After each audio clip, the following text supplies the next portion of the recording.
Hello everyone, Nick the DM here, and welcome to the last video of my three-part series covering Tasha's optional class features.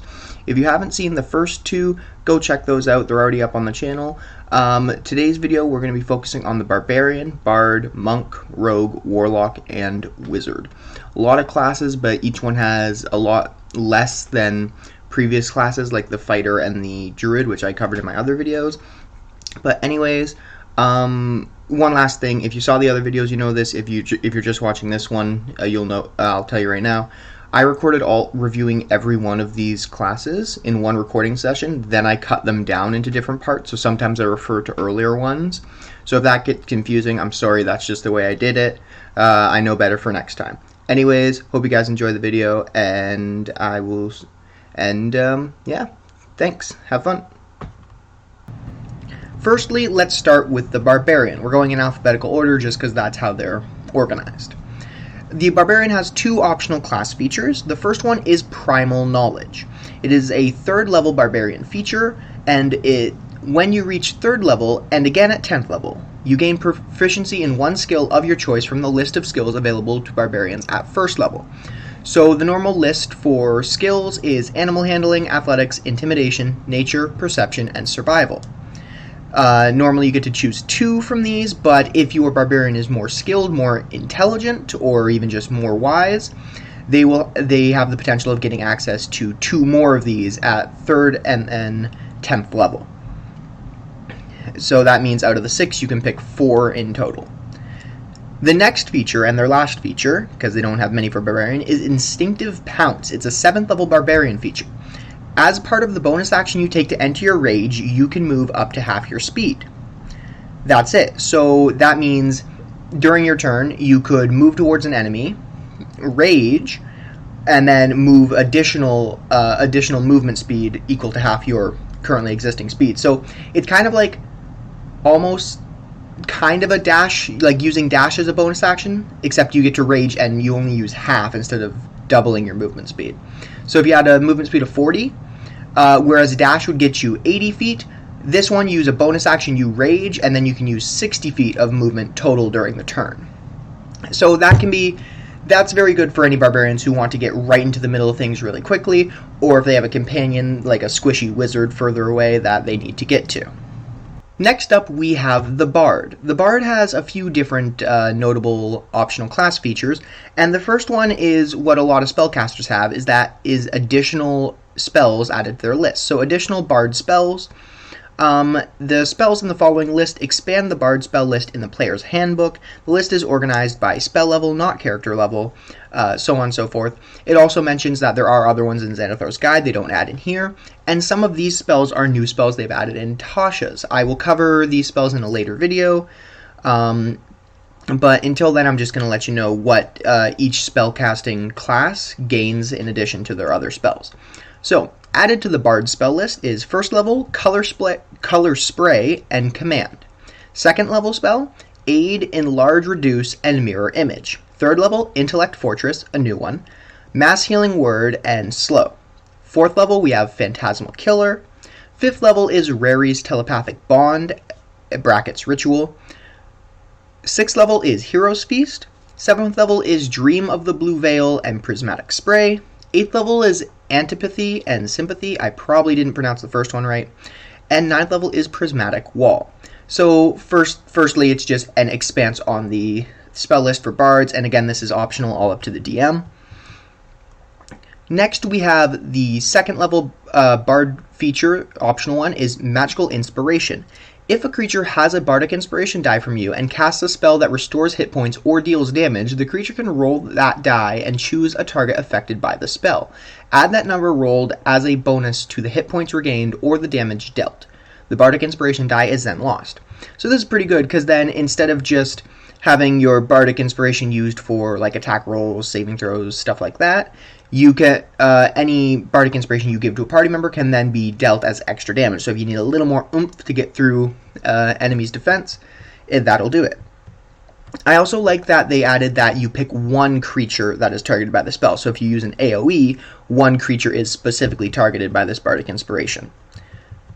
Next, we have Bardic Versatility at 4th level.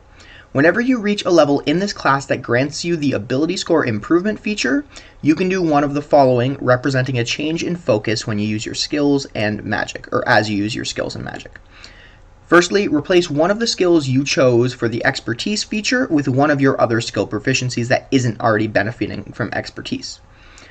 And secondly, replace one cantrip you learned from this class's spellcasting feature with another cantrip from the Bard spell list. Now, I absolutely love this, because this versatility comes, again, in other spellcasting optional features. Because, well, for this one specifically, you get to change your expertise, so if you find you're not using an ability as much in the campaign, not only you don't even have to just go to your DM and be like, hey, can we, like, rewrite this?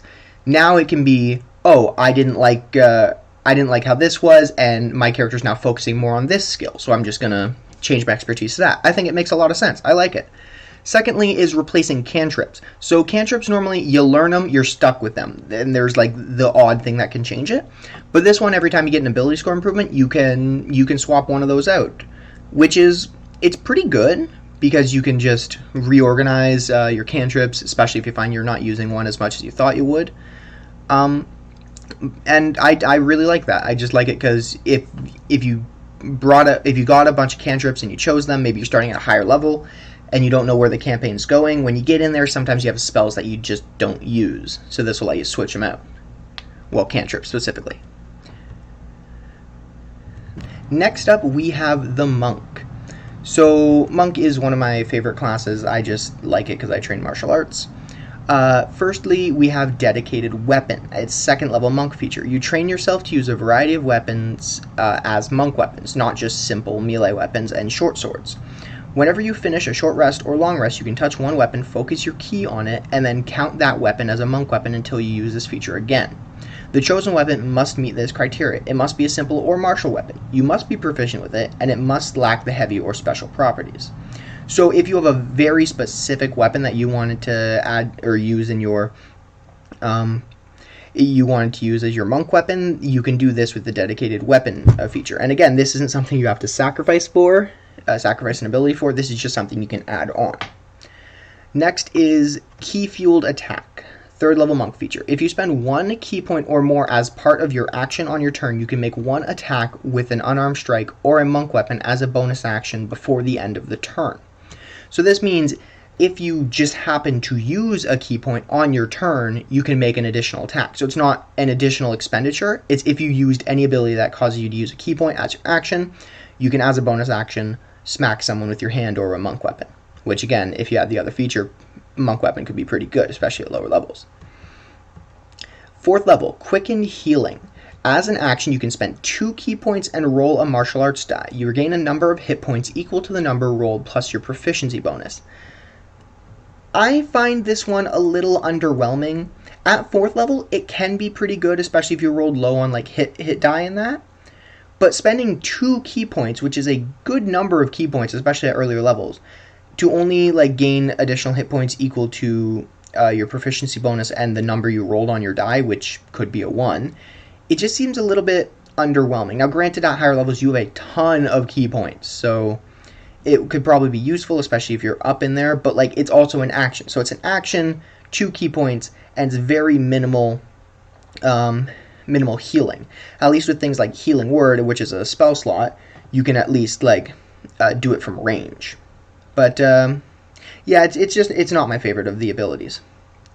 Nextly, we have Focused Aim, a 5th level Monk feature. When you miss with an attack roll, you can spend 1 to 3 ki points and increase the attack roll by 2 for each of those ki points you spend, potentially turning the miss into a hit.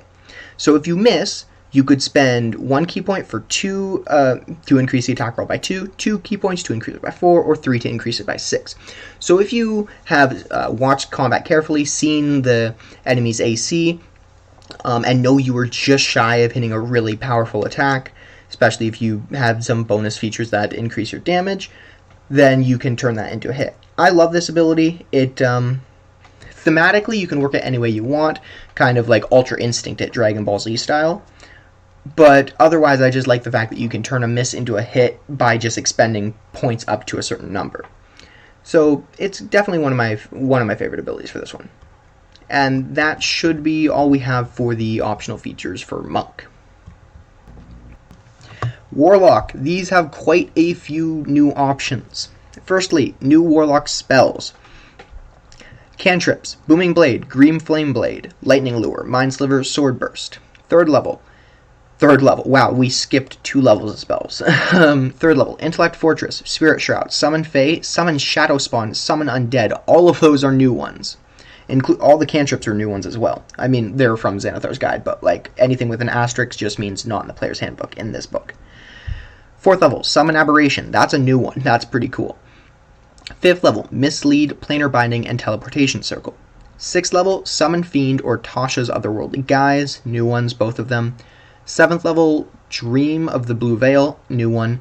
9th level, Blade of Disaster, Gate, or Weird. Now, of course, when they're talking about these higher level spells, they do mean the, oh no, what's it called? The Mystic Arcanum for the Warlock. So those are the new Warlock spells options. Next is Pact Boon options. So a new Pact Boon, which is pretty good.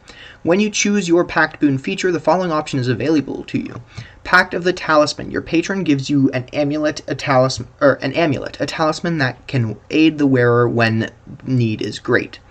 When the wearer fails an ability check, they can add a d4 to the roll, potentially turning the roll into a success.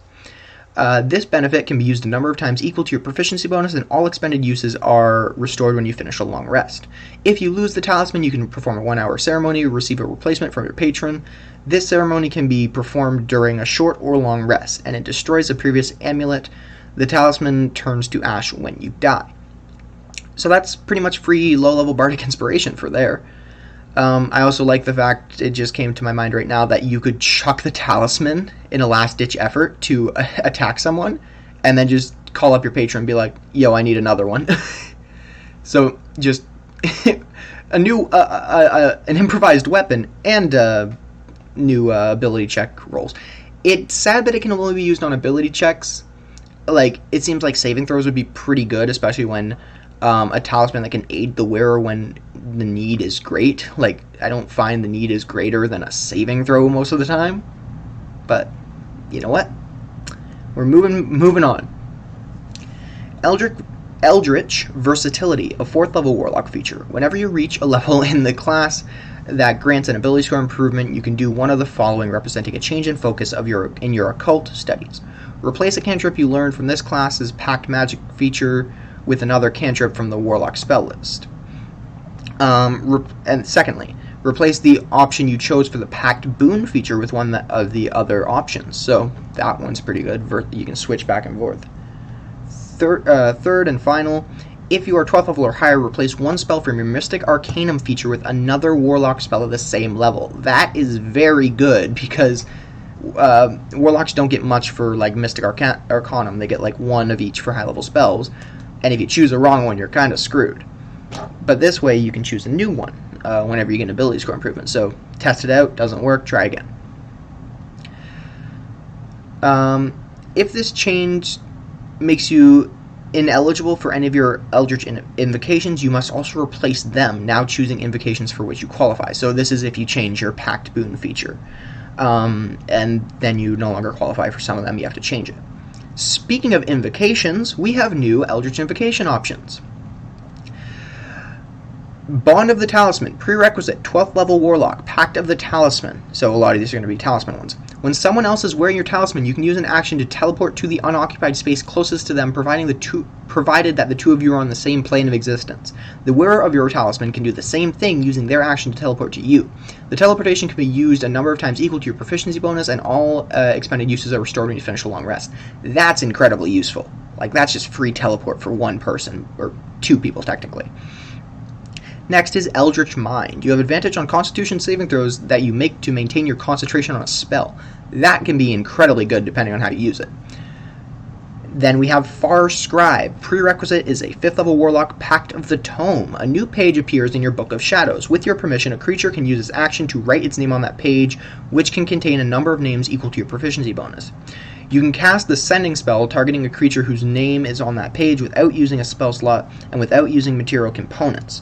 To do so, you must write the message on the page. The target hears the message in their mind, and if the target replies, the message appears on the page rather than in your mind.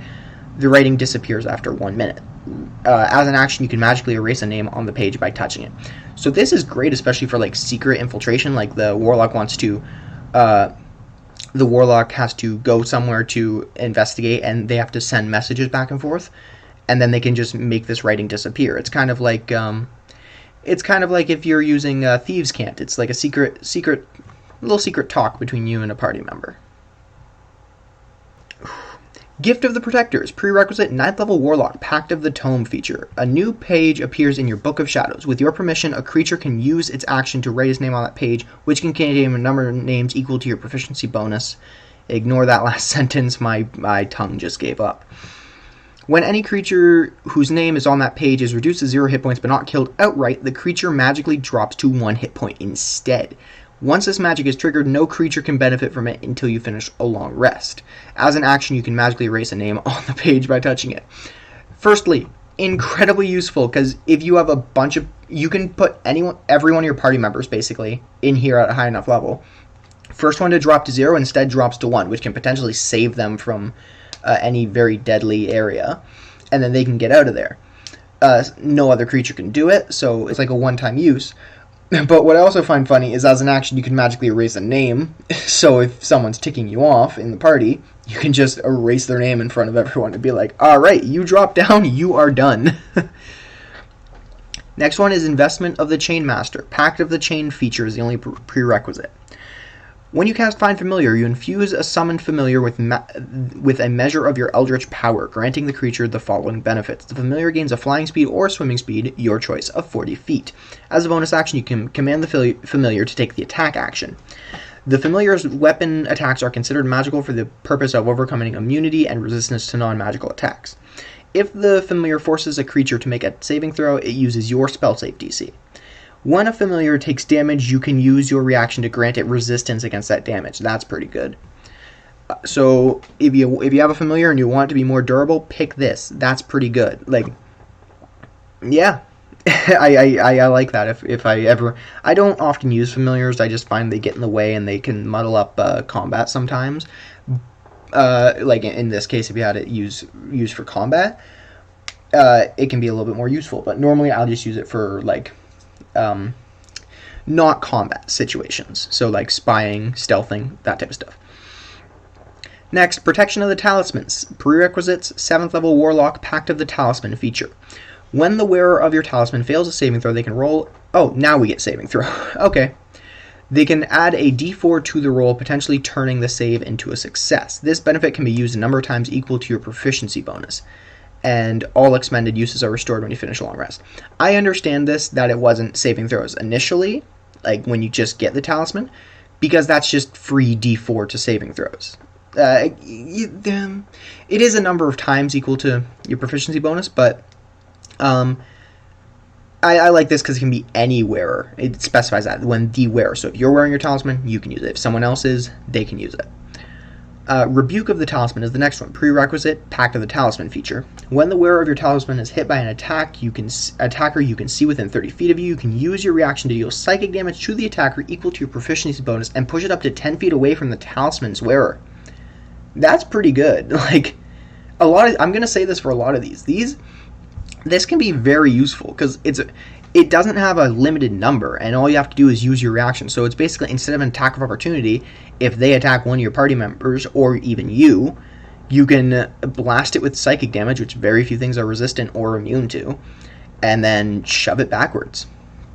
Next is Undying Servitude. You have to be 5th level Warlock. That's the only prerequisite. You can cast Animate Dead without using a spell slot. Once you do, you can't cast it this way until you finish a long rest.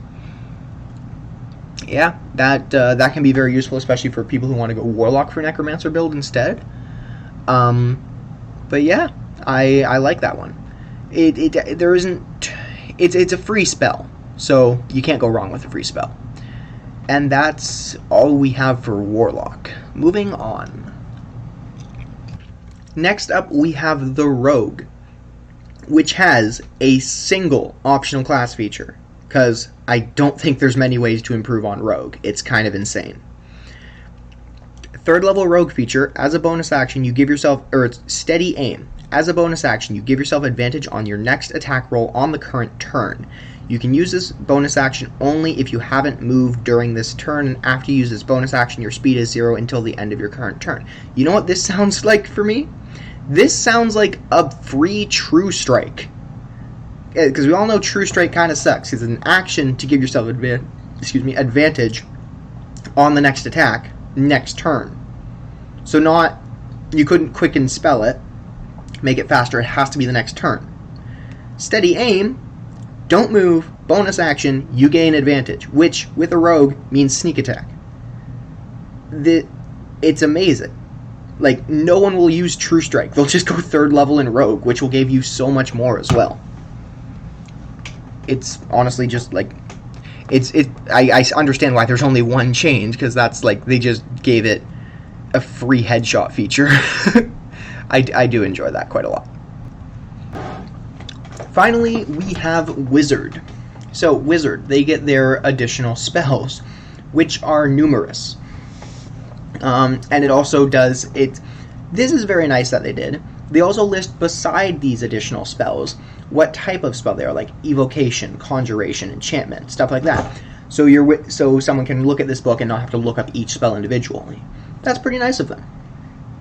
So starting off, cantrips, 0 level spells. They have it in brackets. I haven't mentioned it up till now, but it's pretty interesting. Wizards gain access to Booming Blade, Green Flame Blade, Lightning Lure, Mindsliver, and Sword Burst. First level, Tasha's Caustic Brew. Second level, Augury, Enhanced Ability, and Tasha's Mind Whip. Third level, Intellect Fortress, Speak with Dead, Spirit Shroud, Summon Fae, Summon Shadow Spawn, Summon Undead. I'm assuming they're going to get all the summoning. Oh, yep, here we go. Fourth level, Divination, Summon Aberration, Summon Construct, Summon Elemental. Sixth level, Summon Fiend, Tasha's Otherworldly Guise. Seventh level, Dream of the Blue Veil. Ninth level, Blade of Disaster. I am terrified of that one. Here's something different. Cantrip Formulas, third level wizard feature. You have scribed a set of arcane formulas in your spellbook that you can use to formulate a cantrip in your mind. Whenever you finish a long rest and consult these formulas in your spellbook, you can replace one wizard cantrip you know with another cantrip from the wizard spell list. So you can just pick and choose wizard spells each long wizard cantrips each long rest. Again, it's only one change per long rest, but gradually you could change your entire cantrip. And if anyone knows anything, any spells that, like, if a wizard loses their spellbook, so they can't prepare anymore, they only know the ones they memorized and their cantrips. This basically means, rather than writing an entirely new spellbook and like being stuck with their cantrips, they can continuously change their cantrips. I find that fascinating. I plan on using that. I like it. Alright, and that is all we have, not only on just today's video, but on all of the optional class features in Tasha's Cauldron of Everything. If you guys enjoyed, please give it a like and maybe subscribe for more videos like this, and comment down below if there's anything else you'd like me to review. I do plan on reviewing the Tasha's subclasses sometime in the near future. But until then, I hope you guys enjoyed, and I will see you later. Alright, thank you. Bye.